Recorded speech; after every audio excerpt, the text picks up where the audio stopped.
Insisto, por favor. Gracias. Va a ser muy interesante todo lo que digan ahora los siguientes invitados. Y si alguien quiere hablar, pues por favor sale de la sala. Tenemos en la sala escritoras de diversos países. Quiero darles la bienvenida de nuevo, dado que cuando comenzamos la jornada esta mañana no estábamos todos, y quiero agradecer la presencia de escritores de Colombia, de México, de Italia, de la República Dominicana, de latitudes muy diversas que hacen que estos encuentros multiculturales, estas jornadas de literaturas hispano-afroamericanas, merezca la pena mantenerlas, y en ese sentido agradezco a los más de 60 participantes en estos 3 días su cariño, su afecto, su dedicación y el esmero con el que han preparado sus ponencias. Voy a dejar el control de la mesa, me voy a fundir entre el público en el anonimato, y voy a dejar el control de las 2 mesas que vienen a continuación, como decimos antes, a José Luis Marín Arana.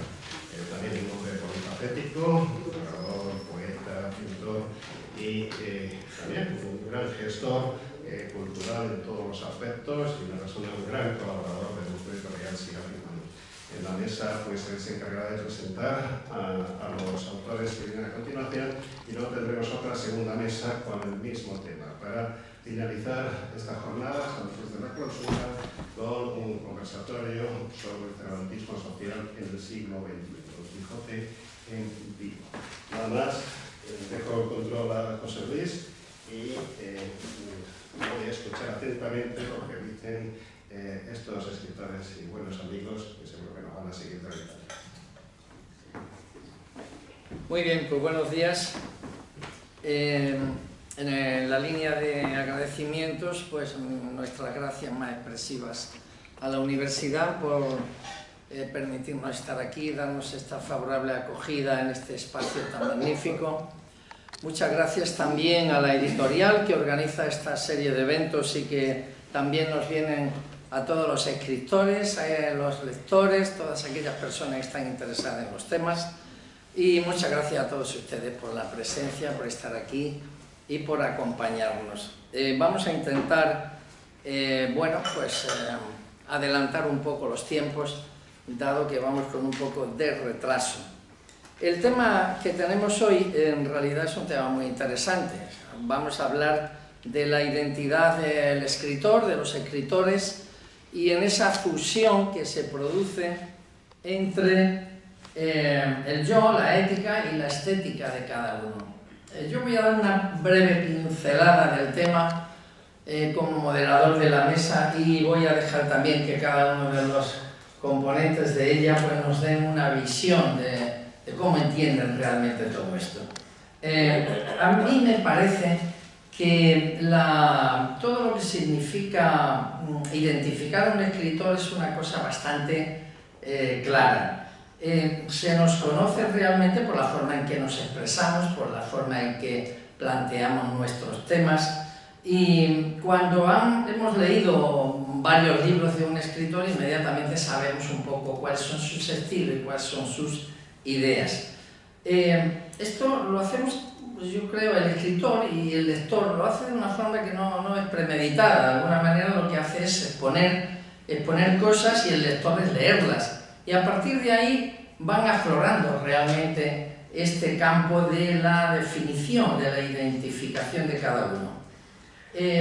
Pero la identidad de un escritor no se forja únicamente con su estilo ni con su voz literaria, sino que hay también una interacción entre su ética y la forma, sus valores, la forma en que ve el mundo que le rodea, y la forma en que de alguna manera escribe, y también para qué escribe y para quién escribe. ¿Cuál es la intencionalidad que tiene?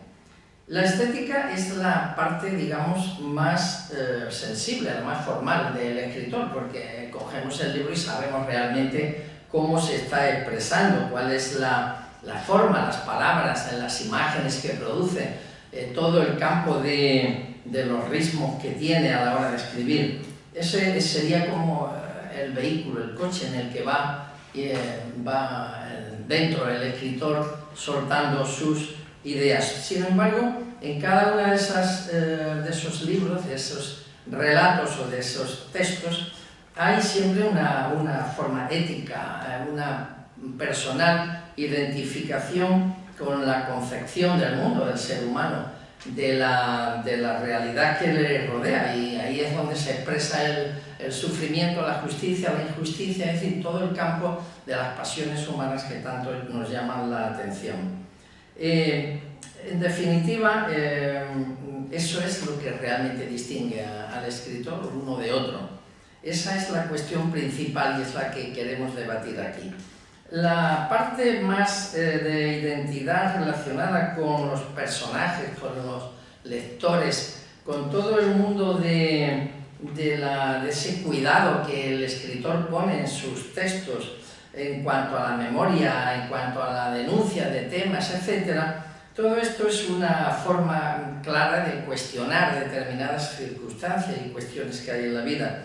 Y ahí es donde realmente es la parte que yo veo más, digamos, honesta, la más profunda del escritor, porque ahí es donde demuestra un poco a qué realidades se va a enfrentar y cuáles son realmente los temas que quiere evitar o quiere abordar. Ahí, en la forma en cómo trata a los personajes, está el complejo que pueda tener el escritor en sí mismo, porque ahí, en esos estereotipos que de alguna manera presenta, la ética atraviesa ahí un camino realmente complicado, un camino muy enrevesado, que sobre todo cuando se produce desde el punto de vista de la denuncia, de la crítica, porque o quiere evadirla en ocasiones o realmente la quiere sublimar, la quiere elevar. Bien, en definitiva, el acto de posicionamiento frente al mundo y frente a la forma en que quiere expresarlo es lo que es la forma en que se construye la identidad del escritor. Yo voy a dejar paso a cada uno de las personas que nos componen aquí, no quiero abordar mucho el tiempo, teníamos como 10 minutos para cada uno, pero yo lo he dejado en 5 o 5 y medio, y a cada uno de los que están aquí acompañándonos les pediría que no pasaran tampoco de los 10 minutos, que se circunscribieran a los 7, 8, 9 minutos, con la idea de ir ganando un poco de tiempo para la segunda mesa redonda. Bien, pues vamos a empezar entonces con Carlos Vázquez Zawadzki, que es un hombre también muy polifacético en muchos campos de la vida literaria. Yo le conozco ya hace muchos años y realmente, bueno, es colombiano afincado en Colombia, pero de alguna manera viaja por todo el mundo. Él ha estado en diferentes invitaciones en muchas universidades, en Francia, en Cuba, en Italia, en España, en Canadá, en Ecuador. Bueno, la historia es muy larga, la historia literaria de Carlos, y también es muy larga todas sus publicaciones. Tengo aquí una lista interminable que no voy a hacer uso de ella porque si no perderíamos un buen tiempo, que es preferible oírle ahí. Así que tienen la palabra, Carlos. Gracias. Muy amable por esa presentación. ¿Se oye? Muy bien. Sí. Bueno, siendo breves, lo primero con la convocatoria de identidad del escritor, la fusión entre el yo, la ética y la estética, veo una carencia en la propuesta. El título borra algo, o lo da por supuesto, oblitera el lenguaje poético y literario.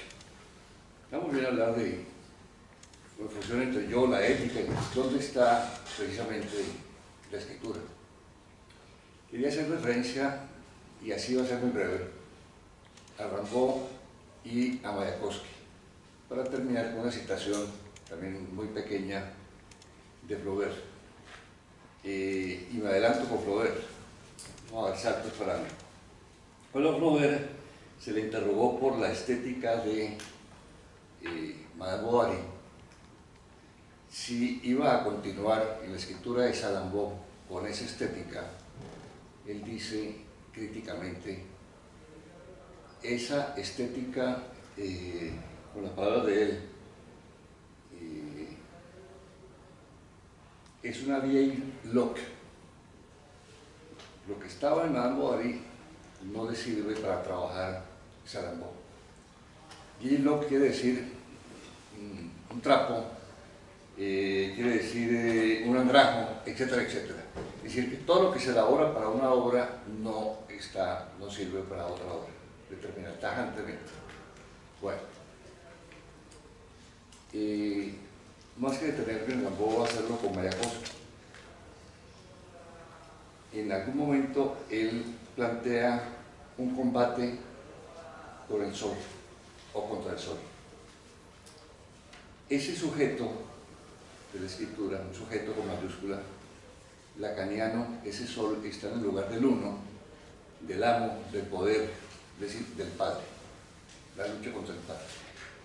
Leo a Mayakovsky muy rápidamente, es una cartica que él elabora y que va a plantear lo que la semiótica contemporánea denomina el genotexto, lo que está antes de lo semántico, lo sintáctico, etcétera, que permite ver si se fusiona o no se fusiona una ética, una estética, es antes de hablar de. Y dice él: camino con los brazos colgantes, gruñendo muy suavemente, casi sin palabras.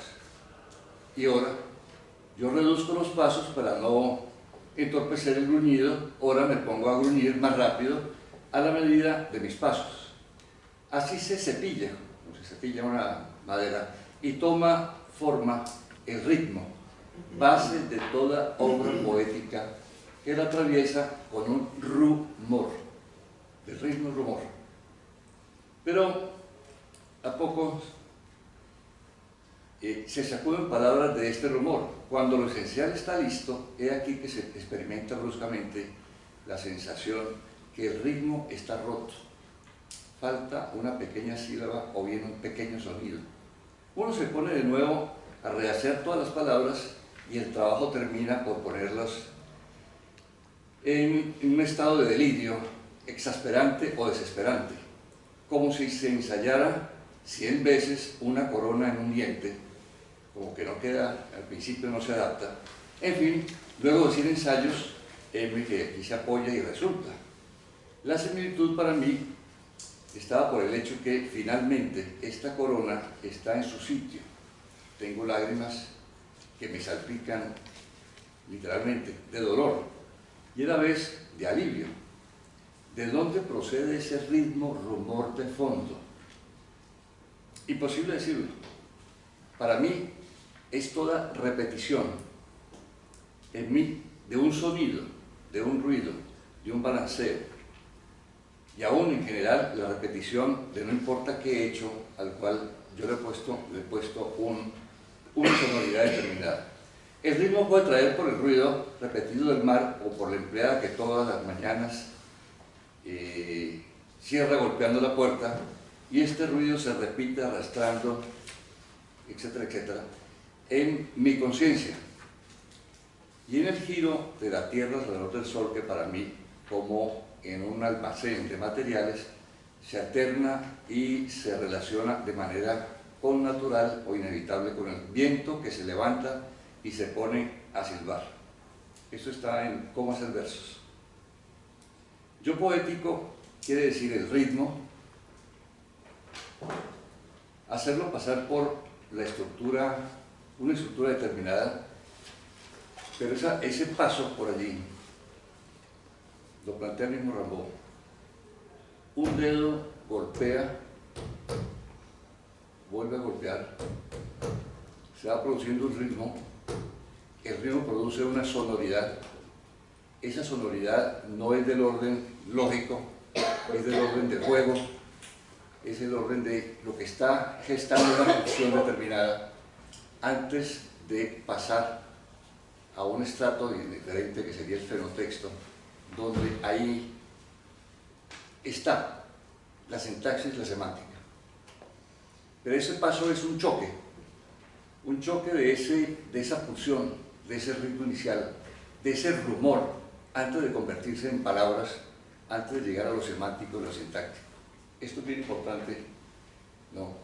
Porque ese choque es estructurante del sujeto, es estructurante de lo literario, estructurante de lo que se va a decir, y está en el inicio de. Entonces, a nivel del genotexto, la cora, que se denomina pulsión, divide el ritmo y el rumor. Esto es del nivel del no sentido, del juego sin reglas, del sueño, como plantea Freud. El ritmo y el rumor será en sola unidad, como dice Mayakovsky, pero rota. Le falta un sonido, le falta una sílaba, le falta una letra antes de constituirse en mensaje, ¿no?, poético o narrativo, etcétera, para ser. Y esto es combatiente, es un choque en donde hay una negación de una fuera, de un fenotexto, antes de que se dé el sentido. En esto es muy importante porque en este juego yo traigo cuento siempre a Rubén Darío. Rubén Darío, nicaragüense, buscador de ritmos, y buscador inicialmente en el ritmo de los acentos, esa herencia que le da Bello para la construcción de la poesía. No es en pie de verso, es en acentos, y esos acentos van buscando unos ritmos determinados antes de constituirse en poema. Este lenguaje poético literario se producirá, se denomina poema, en el trabajo sobre roturas o carencias, ¿no?, sobre acentos, Andrés Bello, sonoridades, sobre palabras, en la materialidad del lenguaje, como decía Gastón Mascherano, en actos creativos, en un balanceo, decía Mayakovsky, entre genotexto y sus pulsiones y el genotexto, el genotexto. Pulsiones abiertas hacia lo polifónico y lo polisémico. Y con esto quiero cerrar. ¿Cómo plantear la modernidad sobre la base de un choque con lo monológico de un sentido, cuando estas pulsiones son abiertas, chocan con estructuras, el sujeto no está constituido, la ética y la estética no están constituidas, sino luego de ese choque que es estructurante y destructurante del mismo sujeto y la misma literatura? Yo creo que ahí se ubica entre lo monológico y lo polifónico de la era contemporánea. Allí sí podemos hablar en esa variable de lo que sería una estética y una ética. Gracias.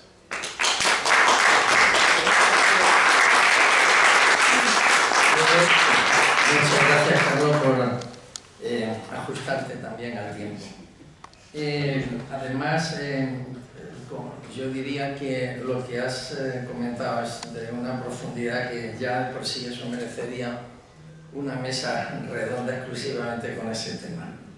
Pasamos entonces al siguiente componente de la mesa, escritor también, Jesús Benítez, que, bueno, este señor es abogado, ha tenido diferentes cargos en muchas empresas, también ha sido docente y tiene una lista también larga de textos, tanto propios como en colaboración con otro tipo de libros.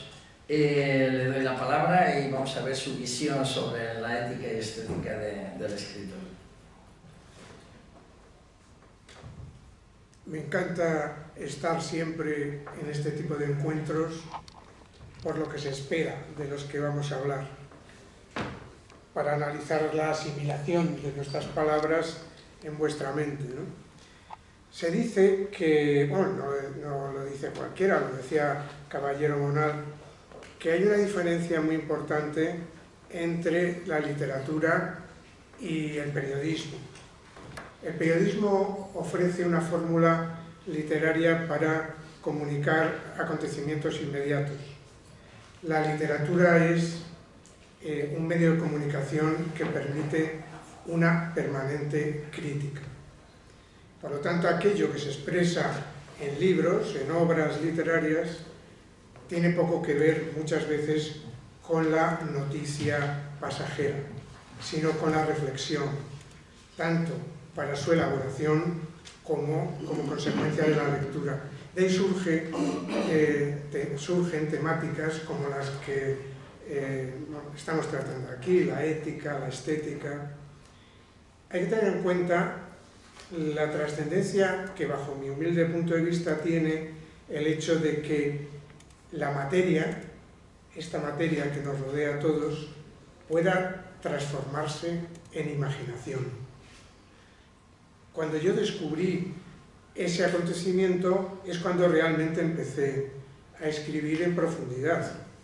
Y entonces descubrí que el libre albedrío podía encontrarse en la expresión literaria, porque al fin y al cabo, durante nuestra existencia vivimos en un permanente estado de incertidumbre, y algunos insisten en que debemos de vivir en un permanente determinismo.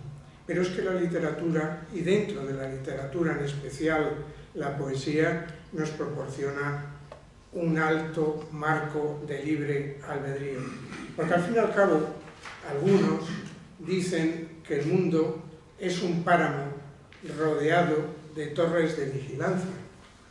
Por lo tanto, si en ese páramo algunas personas nos atrevemos a analizar el mundo que nos rodea e incluso a ser críticos, sensibles y tratar temas tan extraordinarios como la crueldad, la ternura, la alegría o la tristeza, eso trasciende al ser humano.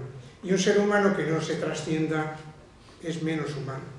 Por lo tanto, la literatura permite eso, y permite que el escritor, o quien lo pretende, transmita unos valores éticos y que transmita una fórmula estética, porque la estética, la ética y los valores están interrelacionados, son en el fondo una totalidad. La escritura es, en definitiva, una lucha contra el vacío, ese vacío en el que estamos en nuestro día a día.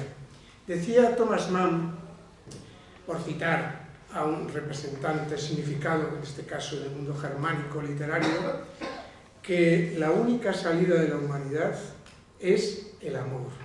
Cuando se habla de amor, se habla de estética, se habla de ética y se habla de valores. Nietzsche también decía que en el mundo lo único que existe es la voluntad de poder, y contra esa pulsión debemos de luchar los críticos.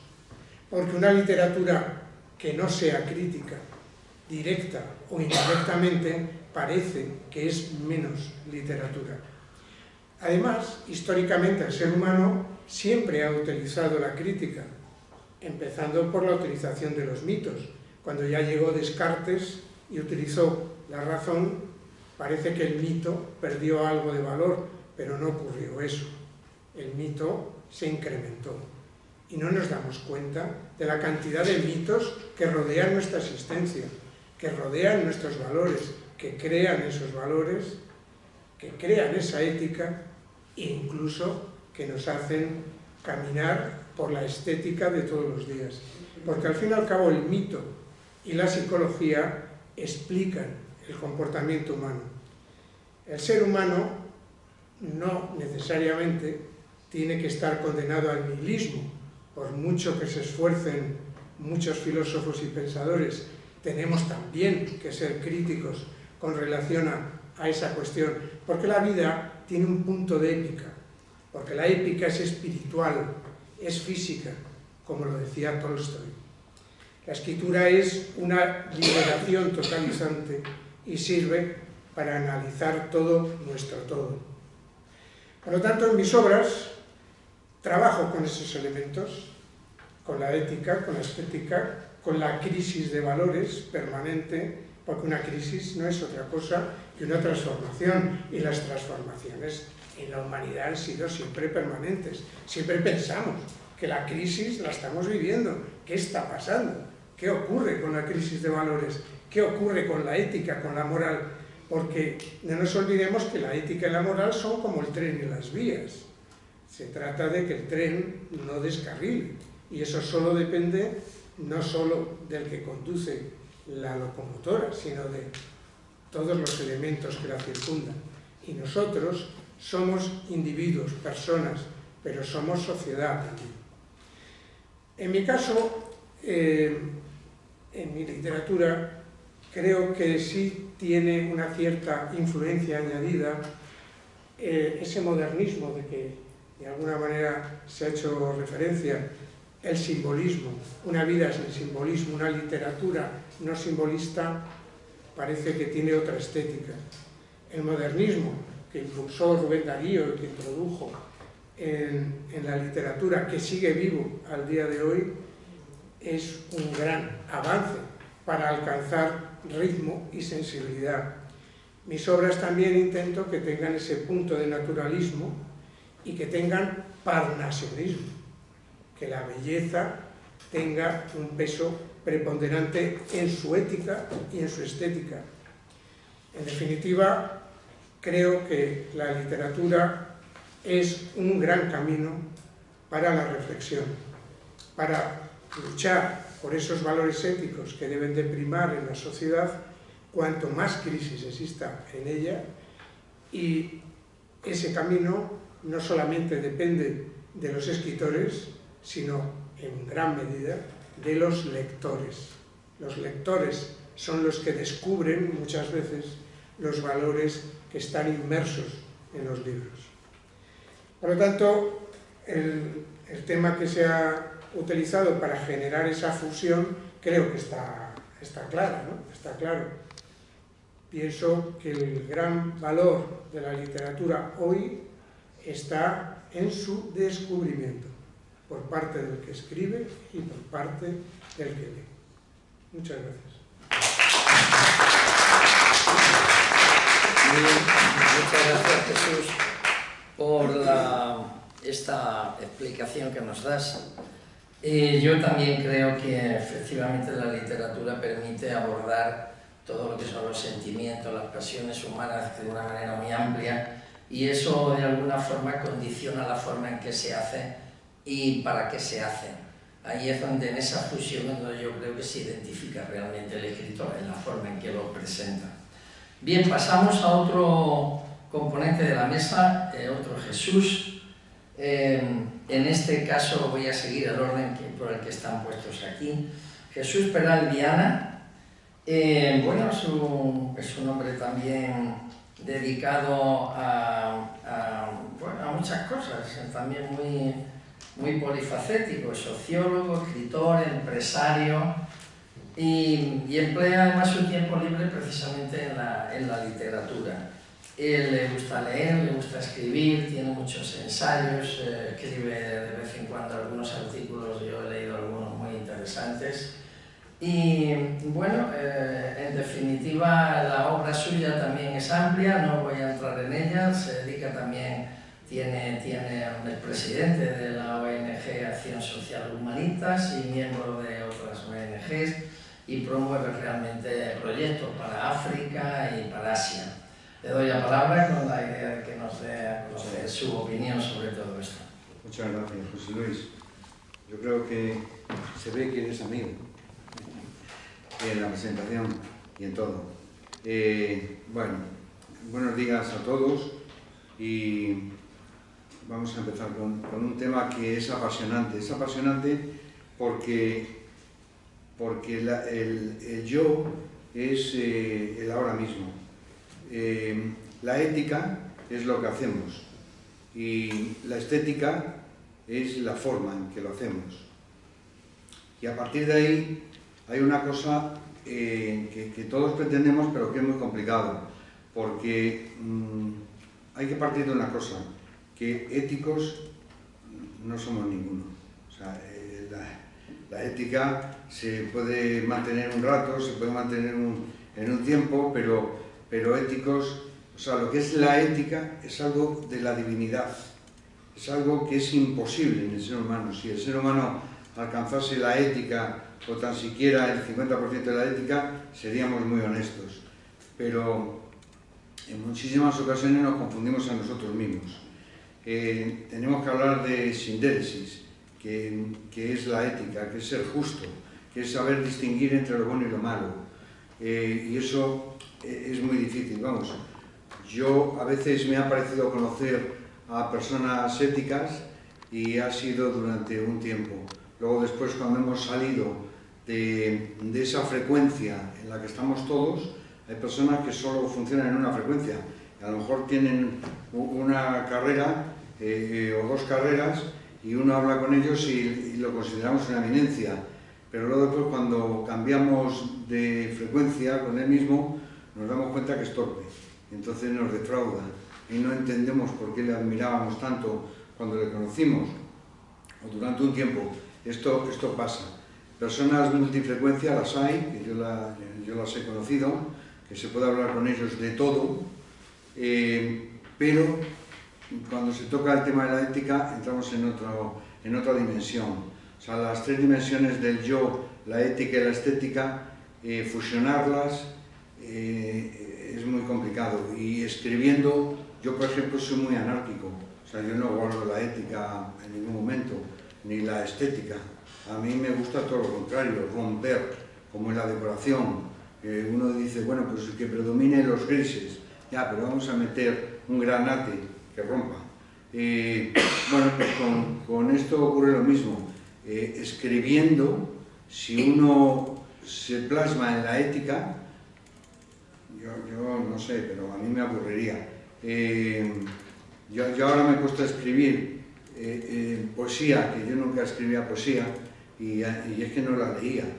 Yo leo poco y escribo mucho.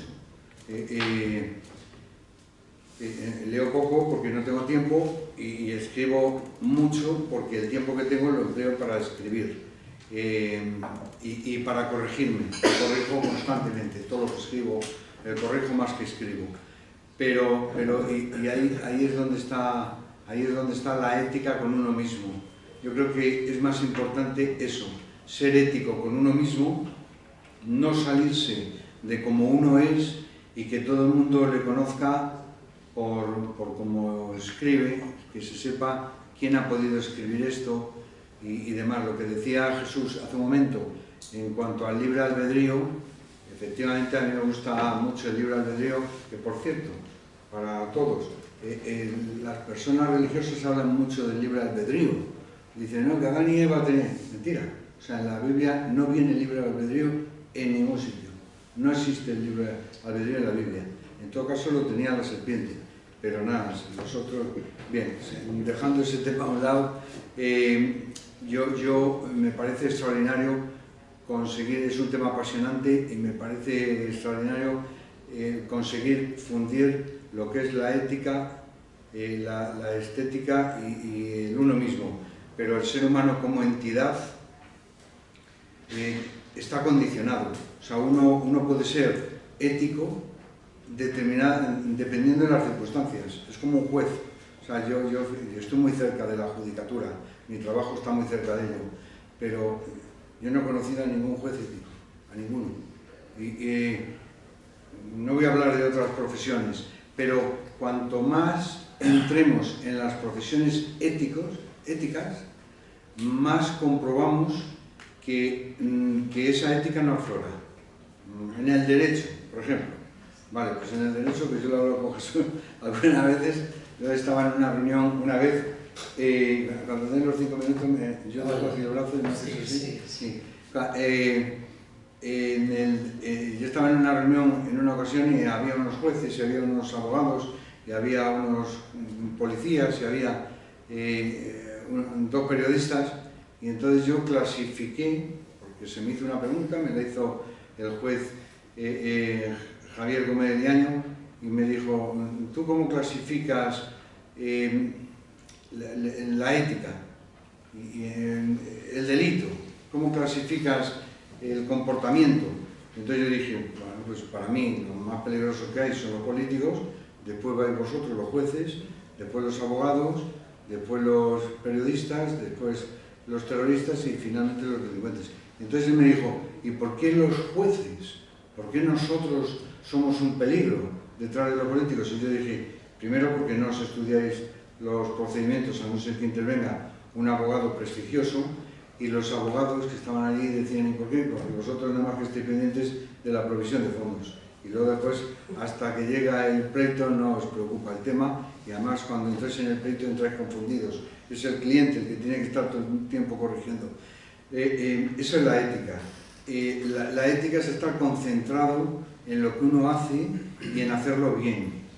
Y escribiendo, ya he dicho que a mí me gusta no ser ético, y a veces me llama la atención y me dicen, pero ¿cómo vamos a poner esto? Y yo digo, pues si esto es lo que hace gracia, yo me parto de risa con esto y supongo que habrá algunos que les ocurra lo mismo. Pero sí es cierto que el escritor tiene que entretenerse, divertirse y estar en el cauce de lo que él ama, de lo que a él le gusta, que es sobre lo que está escribiendo. Y conservar la ética y la estética, manteniendo el escritor su identidad, yo lo admiro, pero yo no lo consigo. Yo soy anárquico, como antes he dicho, pero sí me encantaría que un día llegásemos a ser éticos, cosa que yo creo que vamos por el camino erróneo. Cada vez hay más gente que no es ética, que no guarda los comportamientos y que además disfruta haciéndolo. Hasta aquí yo creo que no quiero pasarme en el tiempo y os agradezco mucho que me hayáis escuchado y os doy las gracias.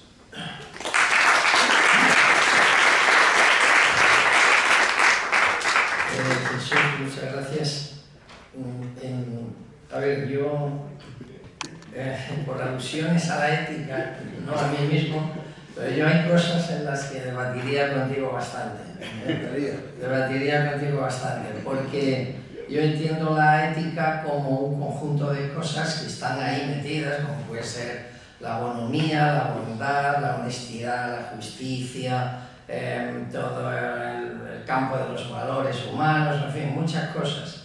Entonces, el no ser ético, en definitiva, depende de lo que entendamos por la ética. Y empezaríamos por ahí comentando, o sea que un día tomamos un café y hablamos de todo eso. Pero bueno, viene muy bien que cada cual exprese su opinión y para que todo el mundo pueda de alguna manera hacerse una idea clara de las cosas. Sí, estoy de acuerdo en que el ser humano tiene una cantidad de condicionantes que no te dejan ser libre, eso es cierto, ¿no? En muchos aspectos, incluso hasta cuando escribes, porque hay veces que estás escribiendo un determinado tema y te están diciendo que no puedes pasar de página y media.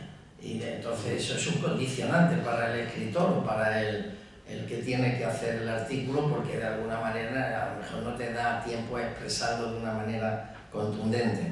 Bien, nos vamos ya con el último ponente, con Demetrio Fernández González, leonés, y bueno, es un hombre que en el tiempo que lleva escribiendo, pues tengo por aquí algunas notas que he sacado de la propia editorial, y que es un hombre que está, decían por aquí, a hombro de muchos gigantes que le han precedido dentro de su campo de acción. Entonces le doy la palabra y vamos a ver qué piensa sobre este mundo del escritor, de la ética, la estética y su propio yo. Sí, buenos días a todos. Y voy a intentar también ser breve por respeto a los miembros de la mesa y por respeto, lógicamente, como no, a la audiencia. En la medida que pueda, voy a intentar desarrollar con la brevedad exigida 4 ideas. En ese listado que nos acababan de presentar, donde aparecían políticos, jueces, etcétera, etcétera, voy a incorporar al gremio de los escritores, que es el que nos ha traído aquí hoy, aunque me temo que buena parte de nosotros esa profesión la ejercemos de tarde, noche y de fin de semana, porque casi todos nosotros sobrevivimos, como mejor sabemos, como funcionarios públicos, como inspectores de educación, como catedráticos de lengua y literatura, como etcétera, etcétera. Pero hemos venido a título de escritor, y ¿cuál es mi idea de ese gremio al que, aunque nada más sea brevemente, contribuyo a representar? Yo creo que un escritor debe escribir, y por supuesto leer, y leer mucho, me temo. Si no leemos mucho, es difícil que escribamos. Pero cuando escribe, debe escribir su obra de modo que esa sea su traslado, su presentación al lector, al receptor de la comunicación.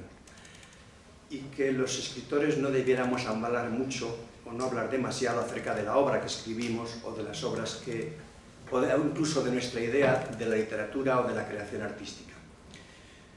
De modo que dejemos a los lectores, que es elemento importante en este proceso que estoy mencionando, el que libremente lea, libremente sienta y determine a partir de su personal lectura lo que la obra tiene, y a veces para el lector tendrá muchas cosas que el lector encuentra y que es dudoso que el escritor, el autor, el creador haya puesto, o al menos no conscientemente. Y permítanme hacer algunas citas o algunas menciones de esa obra a la que yo me refería. Uno escribe sus obras, no discursea acerca de ellas. En la última obra que he publicado, en la página 156, se recoge una frase de Walter Benjamin, una frase que él escribió en 1927 en un cuaderno de tapa negra con tintas azules o negras en función de las circunstancias, y decía y dijo y escribió, comillas, lo siguiente: nunca hay que confiar en lo que dicen los escritores respecto de sus obras. Lo dijo Benjamin, yo simplemente me he limitado a reiterarlo. Lo repite posteriormente y lo incorpora luego a la monumental obra no concluida por este autor alemán, de vida compleja y difícil y de muerte aciaga en Bordeaux. Lo repitió posteriormente en la obra de los pasajes.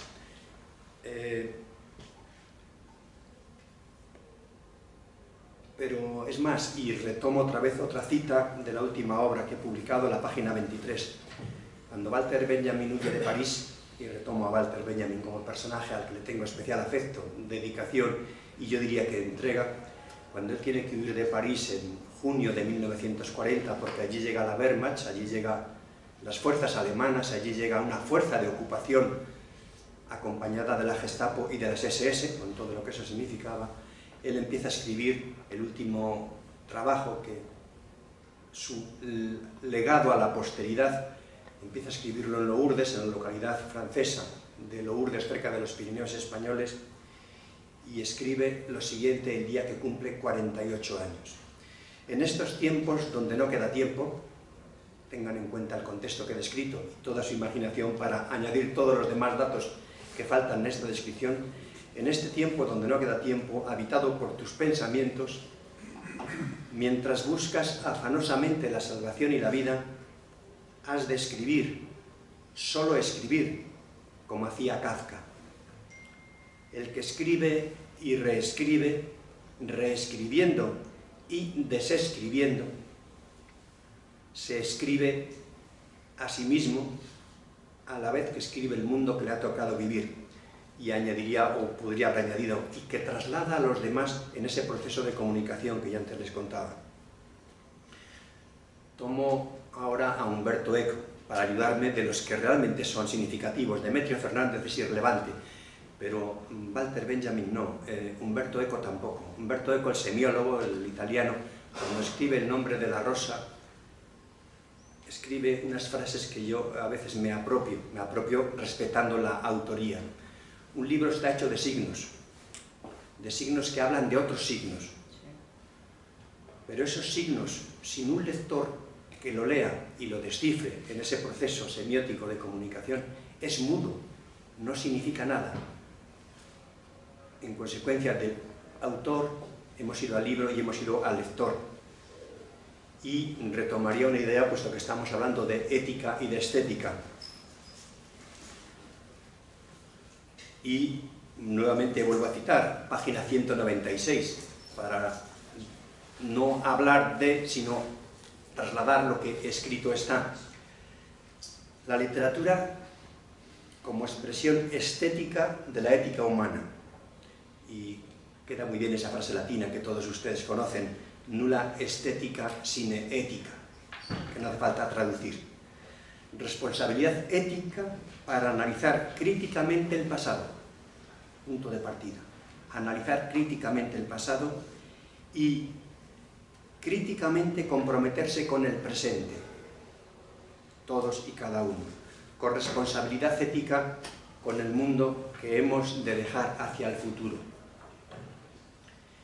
Y podría añadir varias cosas más, pero me encanta a veces citar y recordar a mi hija, ¿Qué padre no recuerda a su hija? Mi hija, la modelo profesional, 36 años hoy día, pero claro, alguna vez tuvo 6 años. Y cuando tenía 6 años, y en ese momento ejercía de lo que sigo ejerciendo hoy, de inspector de educación y de escritor de tardes, noches, fines de semana y fiestas de guardar, vino a casa con 6 años y me dijo: papá, estudiar es crecer por dentro.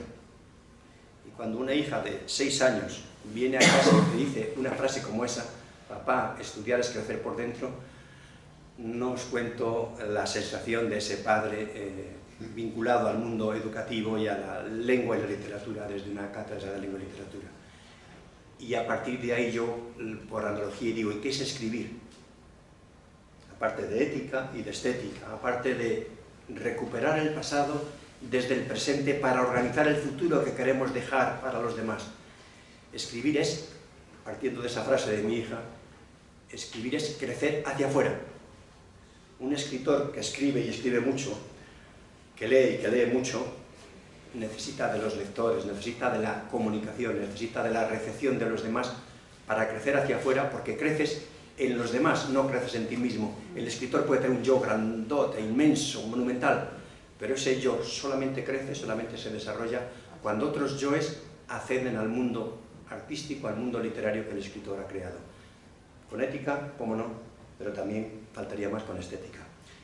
De mi parte, muchas gracias también. Muchas gracias. Sin duda que yo creo que el escritor necesita de los otros yo, clarísimamente. Además me quedo con lo que has comentado de Humberto Eco, que el escritor necesita del lector, porque si no se queda en vacío el tema, claramente, ¿no? Bien, con esto terminamos aquí. Yo solo quisiera dejar unos minutos para empezar la segunda mesa redonda con la idea de ir aquilatando tiempos para que nos lleguemos a la 1:30, que tenemos aquí algo interesante sobre el cervantismo social en el siglo XXI. Entonces, como son las 12:20, unos 5 minutos para los que quieran ir al baño o levantarse un poco, y empezamos en 5 o 6 minutos la segunda mesa redonda. Muchas gracias.